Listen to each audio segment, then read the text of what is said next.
untuk berikutnya saya akan melanjutkan pembahasan mengenai periode Islam di Mekah. Untuk poin yang ketiga, yaitu 2 perjanjian penting periode di Mekah. Setelah Nabi Muhammad SAW melakukan Isra dan Mi'raj, suatu perkembangan besar terjadi bagi kemajuan Islam. Embrio kemajuan tersebut datang dari sejumlah penduduk Yasrib yang berhaji ke Mekah. Mereka terdiri dari 2 suku, yaitu suku Aus dan Khazraj. Datang menemui Nabi dan melakukan perjanjian yang kemudian dikenal dengan perjanjian Aqobah. Perjanjian ini terbagi menjadi 2 perjanjian. Untuk perjanjian Aqobah yang pertama, proses terjadinya perjanjian Aqobah yang pertama diawali dengan datangnya rombongan dari Madinah ke Mekah untuk melaksanakan ibadah haji. Mendengar kehadiran para penduduk dari Madinah sehingga Rasul menemuinya langsung di Bukit Aqobah dan menyampaikan misi dakwah Rasulullah SAW. Sehingga mereka pun menyampaikan permintaan kepada Nabi bahwa mereka berkata, bangsa kami telah lama terjadi permusuhan di antara suku Khazraj dan suku Aus. Mereka benar-benar merindukan perdamaian. Kiranya engkau dapat mendamaikan perselisihan di antara kami. Itu permintaan dari kaum atau masyarakat di Madinah yang datang ke Mekah. Setelah berselang 2 tahun, yaitu pada tahun ke-12, mereka datang lagi menemui Nabi dengan jumlah 12 orang, 10 kaum Khazraj dan 2 kaum Aus. Mereka menemui Nabi pada tempat yang sama, yang mana dalam pertemuan ini mereka telah membuat suatu perjanjian dengan Nabi yang kemudian dikenal dengan perjanjian Aqobah 1. Masuk ke perjanjian Aqobah 2, pada musim haji berikutnya, jamaah haji yang datang dari Madinah makin bertambah banyak, yaitu sekitar 73 orang. Di antaranya 2 orang perempuan dari kaum atau suku Aus. Mereka kemudian menemui Nabi pada tempat yang sama dengan pertemuan-pertemuan sebelumnya. Pertemuan ini kemudian dikenal dengan nama Perjanjian Aqobah 2. Oke, berikutnya untuk pembahasan selanjutnya saya akan membahas tentang periode Islam di Madinah. Poin pertama, hijrah starting kebangkitan Islam atau hijrah awal mula kebangkitan Islam di kota Madinah. Sekitar pada tahun 622 Masehi, Nabi Muhammad beserta pengikutnya berhijrah ke Madinah. Keputusan berhijrah sebenarnya telah dipertimbangkan sejak jauh-jauh hari sebelumnya.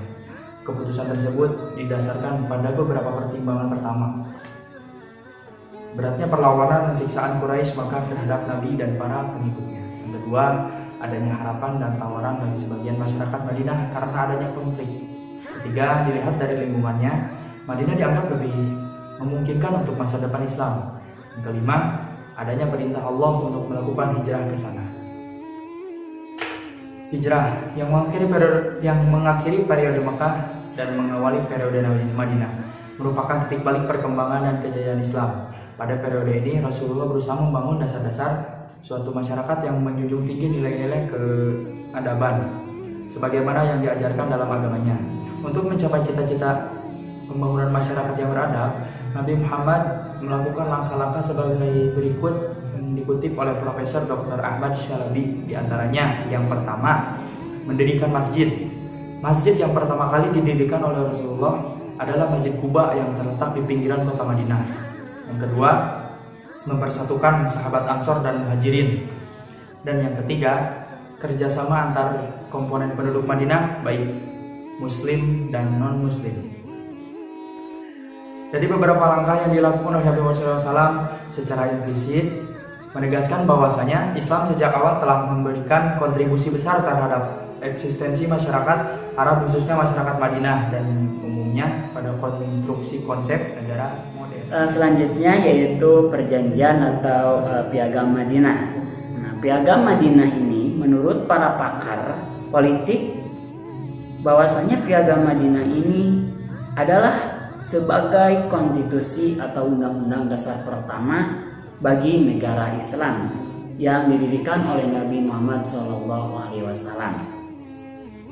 Nah, Piagam Madinah mempunyai kontribusi besar atau bahkan merupakan persyaratan atas terwujudnya sejarah perubahan masyarakat Arab. Sebab dengan instrumen itulah Nabi Muhammad SAW kemudian membangun masyarakat baru yang berbeda dari masyarakat manapun pada waktu itu. Adapun isi Piagam Madinah ini menurut Ali K, yang pertama, seluruh masyarakat yang turut menandatangani bersatu membentuk satu kesatuan bangsa. Dan yang kedua, yaitu jika salah satu kelompok yang turut menandatangani piagam diserang oleh musuh, maka harus dibantu oleh kelompok yang lainnya untuk membentuk kekuatan gabungan. Yang ketiga, yaitu tidak suatu kelompok pun diperkenankan mengadakan persekutuan dengan kafir Quraisy atau memberikan perlindungan kepada mereka. Bahkan tidak boleh membantu mereka mengadakan perlawanan terhadap masyarakat Madinah. Yang keempat, yaitu orang Islam, Yahudi, dan seluruh warga Madinah yang lain bebas memeluk agama dan keyakinannya masing-masing. Mereka juga dijamin kebebasannya dalam menjalankan ibadah sesuai dengan kepercayaannya masing-masing. Yang kelima, yaitu urusan pribadi atau perorangan atau perkara-perkara kecil kelompok non-muslim tidak harus melibatkan pihak-pihak yang lain secara keseluruhan. Yang keenam, yaitu setiap bentuk penindasan itu dilarang. Yang ketujuh, mulai setelah penandatanganan segala bentuk pertumbuhan di arah pembunuhan dan penganiayaan diharamkan di seluruh negeri muslim. Selanjutnya, poin terakhir yaitu Nabi Muhammad SAW menjadi kepala Republik of Madinah dan memegang kekuasaan peradilan yang tinggi. Jadi, isi Piagam Madinah tersebut mencakup dari keseluruhan, dari perorangan, pribadian, perkelompok, dan suku lainnya untuk melindungi masyarakat yang beragama Islam. Baik, untuk berikutnya kita lanjutkan pembahasan tentang periode Islam di Madinah. Untuk poin ketiga yaitu polarisasi Islam di Madinah.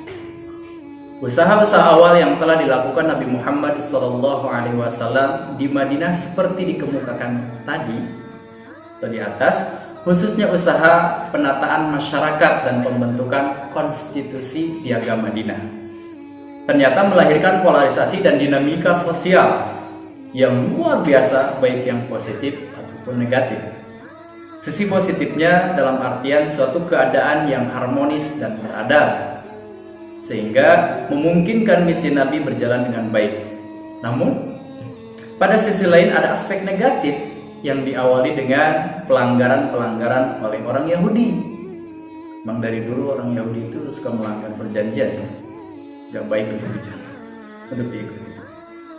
Dilanggar oleh Yahudi terhadap kesepakatan yang telah dibuat bersama dengan Nabi, sehingga menimbulkan peperangan antara orang Muslim dengan orang musyrik dan orang kafir dan yang lainnya.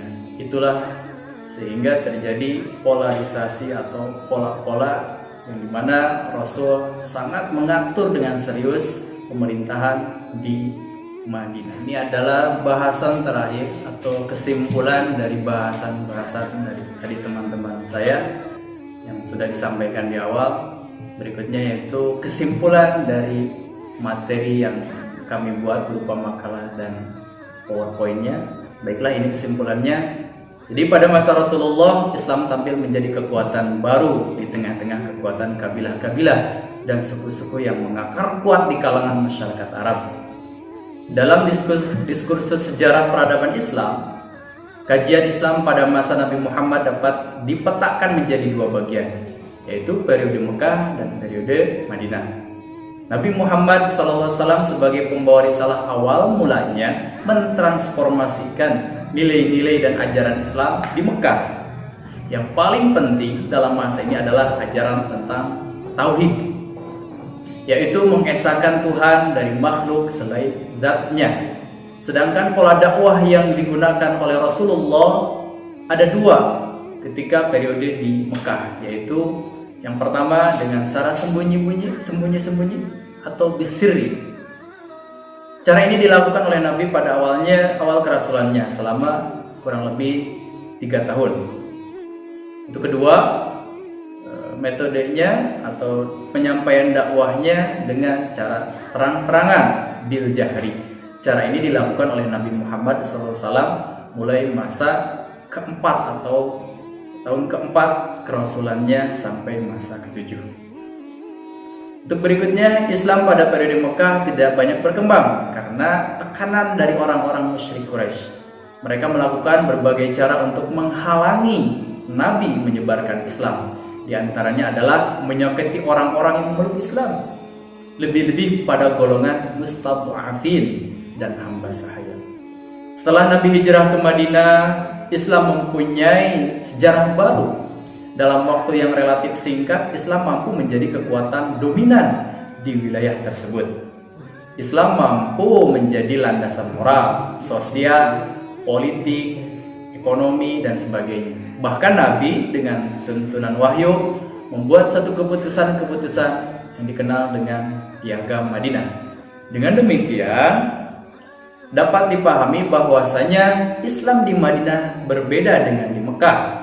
Di Mekah, Islam diperkenalkan oleh Nabi lebih pada aspek tauhid dan moralitas. Berbeda dengan itu, di Madinah Islam menjadi regulasi sosial. Islam menjadi aturan yang mengatur relasi antara masyarakat sekitarnya. Hal tersebut tertuang dalam 47 pasal yang ada di Piagam Madinah. Terima kasih, itu yang dapat kami sampaikan. Mudah-mudahan bermanfaat bagi seluruh pendengar, pembaca, dan yang menyaksikan tayangan kami. Sekali lagi mohon maaf yang sebesar-besarnya.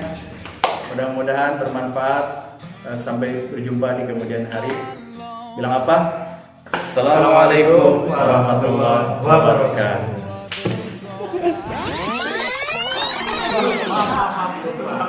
Silakan, ada yang mau ditanyakan? Focus every day on the ultimate goal forever. What's in my